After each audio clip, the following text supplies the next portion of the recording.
बहुत धन्यवाद है आप सभी का।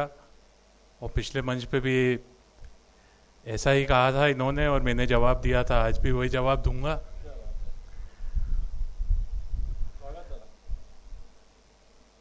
जो सरदार है वो गद्दार नहीं बोलने के बजाय सभी को सरदार बोलिए। सरदार के लिए पगड़ी फैशन है, बाकी सरदार अंदर से तो कोई भी बन सकता।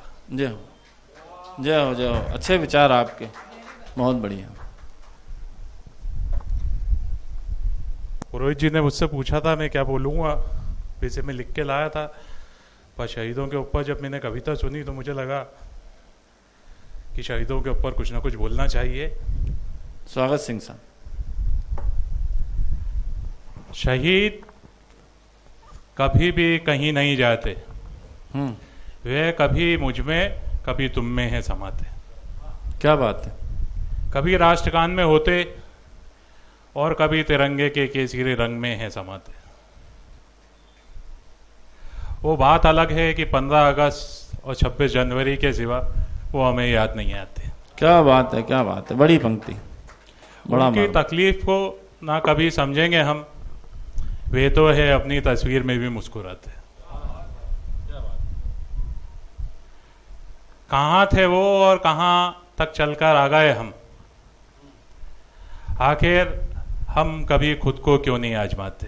क्या बात है। उन्होंने कभी झेली थी पीड़ा, इसीलिए आज हम कभी सम्मेलन में शान से हैं इटलाते। अरे वाह, क्या बात है।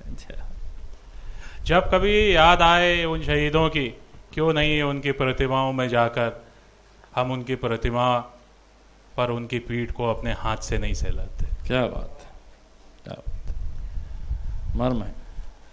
क्यों नहीं उनकी चिता की रोशनी में हम खुद के सोए हुए जमीर को नहीं जगाते। ओह, क्या बात है, क्या बात है।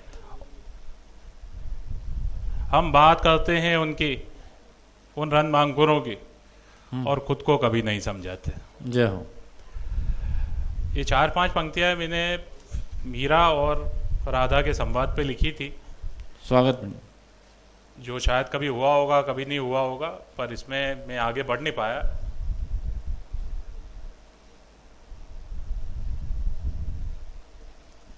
काल्पनिक है, पर मेरा सबसे निवेदन है यदि इन पंक्तियों को आगे कोई भी बढ़ाना चाहे, मेरा सहयोग करना चाहे तो वो जरूर करे। मीरा जब अपनी गाथा कहने लगी, राधा के नैनों से अविरल अश्रुधारा बहने लगी। क्या बात है। मीरा ने कहा, तुमसे तो कभी प्रभु का साथ ही नहीं छूटा और मैं तो सदा से ही वीरा को सहने लगी। क्या बात है, क्या बात है, क्या बात है। आज अवसर मिला तो कह रही हूं, नहीं तो कभी लोगों ने कहने नहीं दिया और कभी चिड़िया ही चहचहाने लगी। क्या बात है। मैंने बनाया उनको वर और प्रिय तुम उनकी बन के रहने लगी। जय हो। इसके आगे मुझे समझ में नहीं आया, जिसको भी समझ में आए मेरा नंबर इसमें है ग्रुप में। और प्रभु श्री राम के लिए मैं इसलिए बोल रहा हूँ क्योंकि भले ही ये हमेशा तारीफ कर देते हैं जी सरदारों की, पर सरदारों को तो क्या, जब ज़रूरत हो तो उनको सरदार बना देते और जब ज़रूरत ख़त्म तो आतंकवादी बना देते।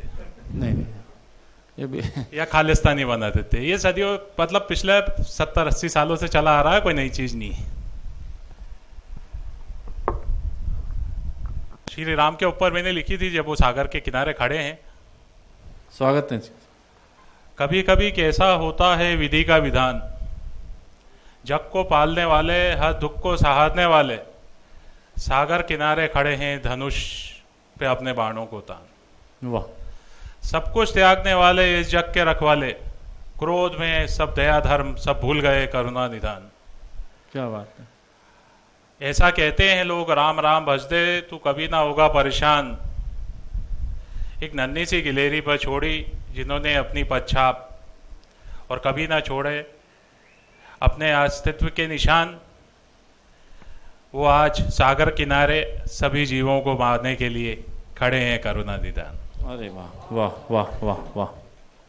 जब इस पे मैं 2 लाइन और कहना चाहूँगा बगैर कविता के। जब हम किसी को खालिस्तानी बोलते हैं, जब हम किसी को आतंकवादी बोलते हैं,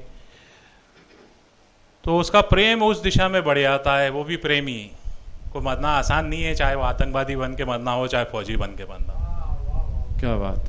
बस वो प्रेम की दिशा बदल जाती है, और जब प्रेम सिर पे चढ़ जाता है तो उसको फिर समझ में नहीं आता कि कफन देशभक्ति के लिए पहनूं कि देश की गद्दारी के लिए पहनूं। कफन दोनों में ही। जय हो, जय हो। इसलिए आप सबसे निवेदन है कि जहां भी मिले, जिससे भी मिले, इन भावनाओं को फैलाएं कि प्रेम वो देश से करे, समाज से नहीं करे, सरदार से नहीं करे, हिंदू से नहीं करे, मुसलमान से नहीं करे। और जैसा मैडम ने शुरू में बोला था, वो राम से, वो गुरु गोविंद सिंह से की पूजा करे, पर प्रेम अपने देश से करे, जैसे जापानी करते। जय हो। धन्यवाद। क्या बात है, विचार बहुत अच्छे हैं। बहुत बहुत धन्यवाद।